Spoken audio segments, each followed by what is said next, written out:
Hey, David. How you holding up, man? Not good, man. Not good. Dad, the movie really got to you, didn't it? I could take something that was like Wayne's Brothers levels, but this... I just didn't expect this shit. Sounds like you want to talk about it. Yeah. I could probably talk for like 20 minutes, give or take. I think other people might want to hear that too. Yeah, I bet they would. Then come on inside. Out of the cold. Okay. You're too good to me, Matthew. You're too good for this world, David. Isn't that the thing that people say when they're trying to convince other people to kill themselves? Yeah.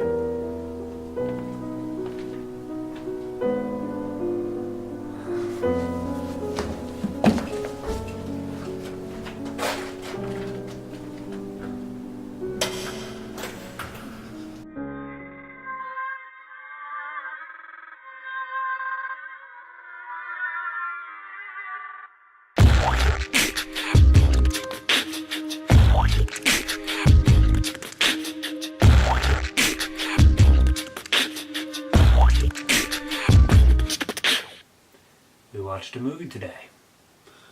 Paranormal Whacktivity. Fuck this. Fuck that. Fuck you. Fuck everything. Fuck it. Burn it to the motherfucking ground. I'm fucking done. I'm fucking done. I'm excited. Okay. Because we are limited on time here, I'm going to jump right into the plot so we have as much time to talk about it as humanly possible. So, this movie is a parody movie off of Paranormal Activity. No fucking duh. Except it's not just Paranormal Activity, it's all the movies that this person has in their DVD collection. So, I thought it was 2 years. Like, yeah, no, like 7 years. True. So, it opens up these... It's basically Paranormal Activity, but every time that something's supposed to be scary, it turns sexy. So there's multiple attempts to try to exorcise a demon who's been following this girl and giving her pleasure in the middle of the night, and that's ruining her sex life with her live-in boyfriend. So they try numerous things over the course of the movies, leading to hijinks galore and hilarious sex jokes, and finally at the end of the movie, it is found that this demon, he actually just wanted to be a filmmaker, but it's hard to be a filmmaker when you're a demon. So now that the boyfriend has brought a camera into the house, it's allowing him to follow his dreams. And the girlfriend's like, oh, well, you've been giving me your massive demon dong, and I love it. So screw my true love with my boyfriend. I'm gonna go with the demon. And then she comes back. She comes back not 2 minutes later after a whole emotional scene. I walked back up the stairs and I had a lot of time to think. So slowly, I had a lot of time to think, and I'm willing to give up what makes my vagina happy for my heart. And then they do a couple stupid other things, and finally they wrap up the movie. And everything in between is exactly as dumb as you think it is, but it's not my turn. Matthew, what did you think of the acting in this movie? Well, in all honesty, the people playing these roles, they own their performances. I mean, like, it's not good at all. I mean, and the fact of the matter is, it's just... these actors obviously weren't taking any of this seriously. And... Oh, go ahead. I know. Go ahead. In fact, you know what? Real quick, we're going to jump around this one from our usual thing. Let's go acting, technicals, and then end on the script. Oh, okay. Okay? Okay. Oh, we're shuffling here. Yeah. Okay, well, overall, the fact of the matter is, though, the acting in and of itself wasn't anything really... bad or good. It's just mediocre. Like one of the ways that I describe this is kind of like, this is passable. A lot of this is passable, especially when it comes to the acting. There were a couple moments here and there that. I wouldn't even say moments, they were like instances, like not even moments. Like if you could chop a moment even more, like I want micro moments to describe this. A yada second. A few yada seconds. A jiffy. It was a jiffy. Well, that's like 1/100th of a second or something like that. It's like, but there were a few of these that it garnered a chuckle, and it was because of the actors kind of just sort of just owning their performances. But at the same time, though, like... Do you want me to hop in? I mean, you can. Okay. Go for it. For my opinion on the acting, it was fine. The lead actors and even the supporting actors were cast far better than the extras. That's true. Dear God, the extras... Most of them must have been porn stars. There was zero acting talent among the extras pool, save for maybe 2, if even, and I can't think of them. I just think that there were a few. The leads, though, they were fine. They were fine. It seemed like, and we'll get maybe to this in script writing, but I'll say it now. They seemed to be given a lot of improv time. Yeah. That was just filmed. Actually, a lot of people just seem to be that way in general. So they seem to have a general comedy feel to them. Some things worked, some things didn't. I blame the editor on including with the improv bits that didn't work. And even possibly the writers on the things that I'm sure somewhere in the script it said, the characters' name, by the way, were Casey and Micah. Michael, sorry. They made the joke. They made the Micah joke. Yeah, so they... Whatever. Boop, boop. I'm sure they had this thing in there that was literally Michael annoys Casey. And they just had the actor do something. There was a scene where he's walking out of the bathroom with her. And he's going like, ooh, blah, I'm a demon, doop-a-doop-a-doo. It's like, you need to give him a bit more to work with there. How about direct him a little bit? But he did what he could acting-wise. I don't blame the actors for the poor turnout of this movie. They did well. Some of them more than others. The one thing is, though, that really is specific about that type of thing is that they did well, but at the same time, they did well... It was obvious in every scene that the actors were trying to be funny. Yeah. There's a really great quote, I can't believe I'm bringing this up right now, but like, there's a really great quote by Charlie Chaplin that says, you don't need to act funny. If things are funny, they'll be funny. Yeah. I probably paraphrase it a bunch, but at the same time, it's the same goddamn thing. So the fact of the matter is, though, every scene is just like... Play up for everything, and the say it again into the camera. Say it during the script bit. Anyway, so yeah, no, I would give the actors at least mild props on that because there were a few things that, on paper, seemed like they would just be stupid as all hell. Yeah. And when put on screen, usually they were stupid as all hell. Yeah. But occasionally they managed to transform it into an actual chuckle. It managed to have a punchline. Yeah, so skipping the script for now. Let's go to the technicals. Well, the technicals are very. It's very one word. I would give it 2 words because they changed it repeatedly throughout the course of the film. Yeah, but at the same time, though, one word came up that really encapsulated this: YouTube. Kind of funny that we're saying that because we're on here, but at the same time, though, this you know, it's a lot different because this is a movie that was released on Netflix 2013, and this is an hour and 29 minutes, including runtime.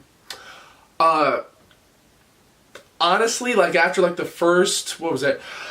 Excuse me, almost like the first 20 minutes.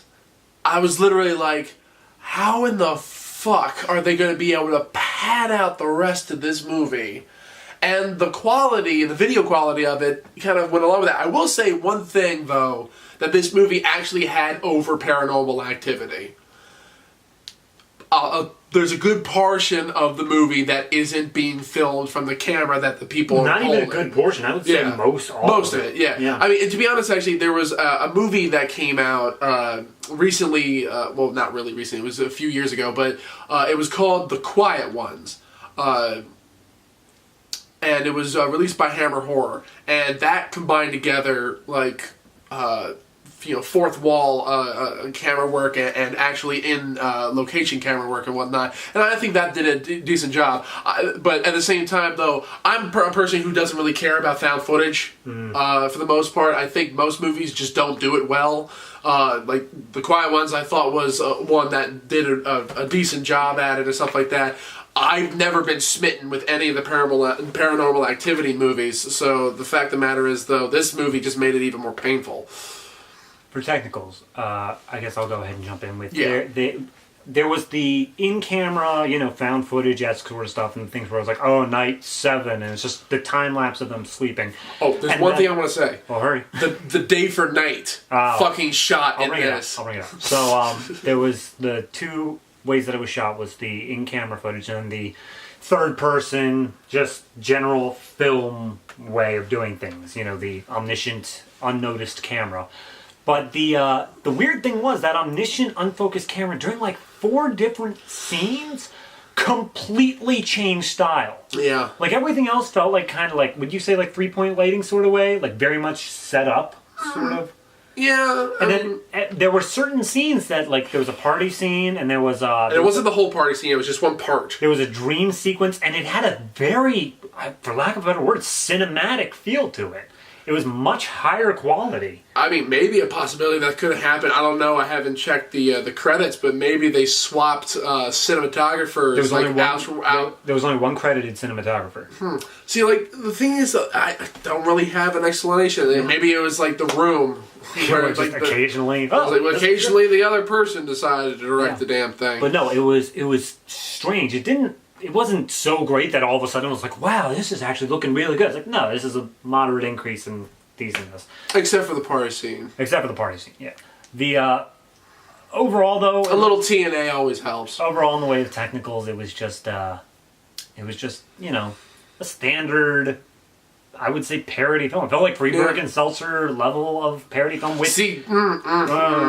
No, well, hold off on that shit. I was going to reveal that bullshit. That's fine. So, I was just saying quality, not... Yes. Speaking of which, let's jump to script. You mind if I go first?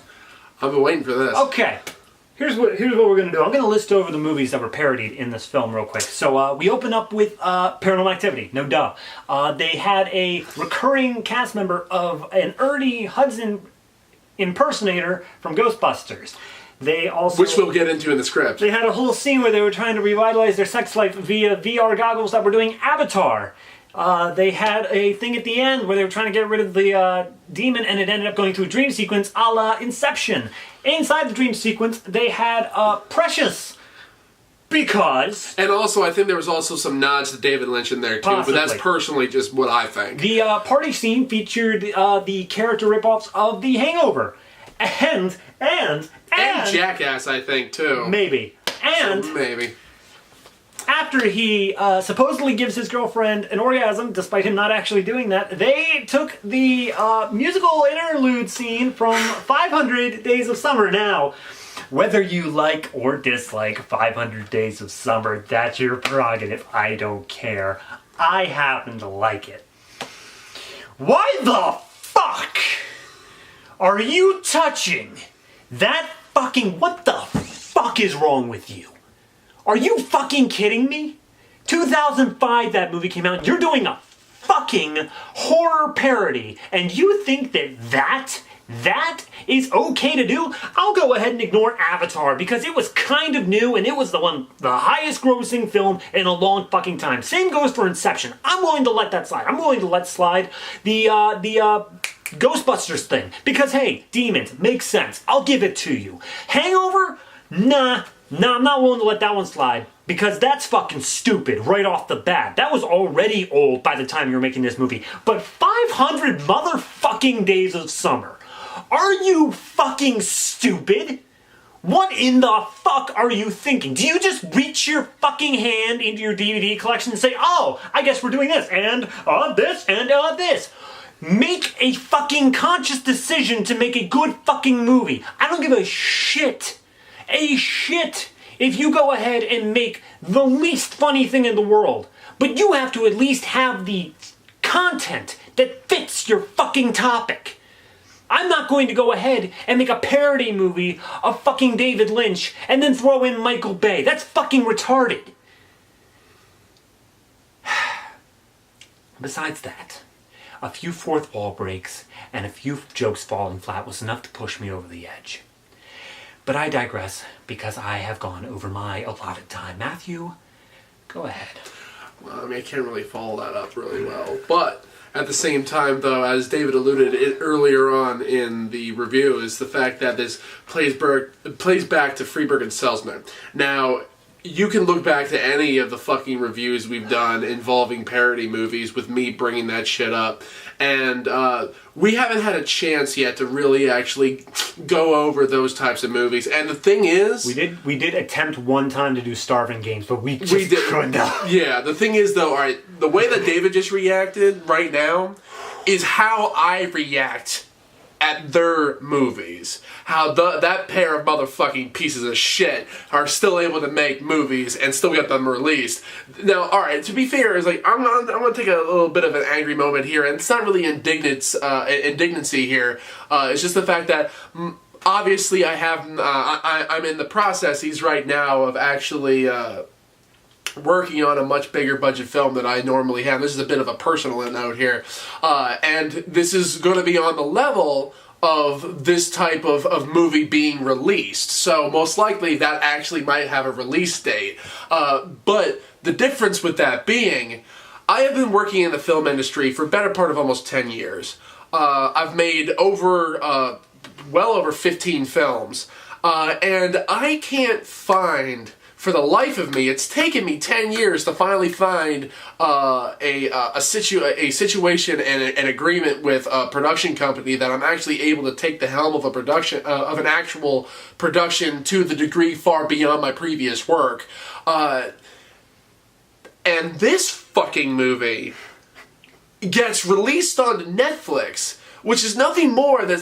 It seems like it's a combination. It feels like one of those Vine compilation movies, but it goes on for a fucking hour and a half. That's a good comment, yeah. It's like, the thing is though, like, there's little pieces. Like, if you chop this movie up into, like, literally, like, 5-second segments, you might get a little funny bits here and there and actually make some of the more incredulous scenes actually seem a lot more enjoyable to watch because you didn't stretch it out to an hour and 29 minutes. The fact of the matter is, though, you did not have any material to justify the amount of time that was actually going into this movie. The fact of the matter is, though, this should have been over at the 15-minute mark at best. So the fact of the matter, again, is that why the fuck did you make a feature film? Go ahead, roll right into your final thoughts. Overall, my final thoughts are the fact of the matter is like, this movie was a real pain to watch. Like, I was struggling 5 minutes into it. And, it was bad, and like I felt weak for a very long time. It wasn't until David, quite literally, walked out the door. You think the beginning was a joke? Yeah. No, he quite literally walked out the door and stopped the movie. That has not happened since we have watched the movie Amber Alert. I'm all for just getting the movies done. I see this as a thing that we have to get done. I don't, even the least enjoyable ones, I know that it's just a thing that has to happen. So I just try to not press that pause button as much as humanly possible. But this, We needed, actually, it happened a couple times. Yep. But overall, this movie is deservedly at the bottom of the barrel of Netflix movies. I honestly, and I was bringing this up to David a little earlier, I honestly believe that the possibility of having actually like fractional increments of rating on Netflix. Like instead of being able to only rate 1 to 5 stars and no like half stars or anything in between. I wonder how low the rating of this movie would be if it was allowed incremental percentages like that. It probably wouldn't even be a star. It would be a violation of the Geneva Convention. Wow. So, dang. You hear that, guys? Your movie is a war crime. Oh, okay. Also, I want to say the last bit is there's a lot of parts in this that are straight sexist as fuck, and also a lot of parts of this that are racist as shit. Okay, so Sorry, I went over my time. For my final thoughts, I'll just be quick because I already said basically everything I needed to say. Really quick one to throw in, there was a tactical thing. At the very beginning, the opening title sequence was a loop, a fucking typography for like, 5-second loop. For like a minute and 30 seconds. It was ridiculous. But, for my final thoughts on this, the acting was capable. They did have some funny moments. I will give them that. There were some characters that were annoying in one scenes and were genuinely enjoyable in others. I will give them that. My biggest problem comes from the fact of this is the reason why the parody genre died. This is movies like this, exactly like this, are the Freeberg, Selznick, Whacktivity. Are exactly the reason why we found the trifecta. We found the fucking Catholic structure of this shit. If you have something to say, if you have some critique on it happening, or even just a funny joke relating to this one particular movie, fine. Make that joke. Do that critique. I'm okay with that. But if you're doing this literally for the cash in, to the point where you have to say in the title and on the poster, mind you, that this is 100% sex-infused parody, you're not doing this for any real reason. You're doing this simply because it's an easy cash in. And you took my smut rule and destroyed the real reason behind it. I'm not going to hate this movie because it's a parody film. Fine, it's a parody. It's bad. Yeah. I hate this movie because it represents everything that is wrong with just humor. It's just self-referential shit, which many can complain that we're self-referential shit. But at least we don't try to mask it underneath this. No, guys, actually it's sort of kind of funny because we worked in boobs and farts. Paranormal Activity. I can't even continue on after that.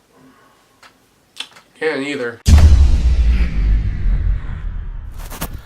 Okay, I'm freaking out. What's going on? All the lights are off. I understand that, but all the lights in the entire apartment, that's a little bit weird. It's not that weird. It's a little weird. It could be a power outage. Or a demon.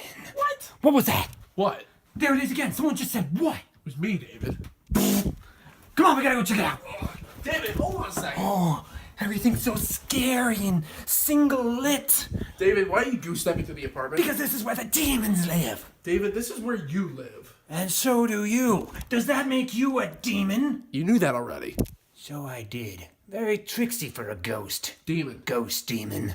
Anyway, did you feel that presence? There's something on the table. You felt something on the table? Yes, look. It's a book I got when I was in 4th grade from a fortune teller in Malibu. No. Turn off the light, you're letting out the demons. Malibu. What sort of demonic presence rests within its pages?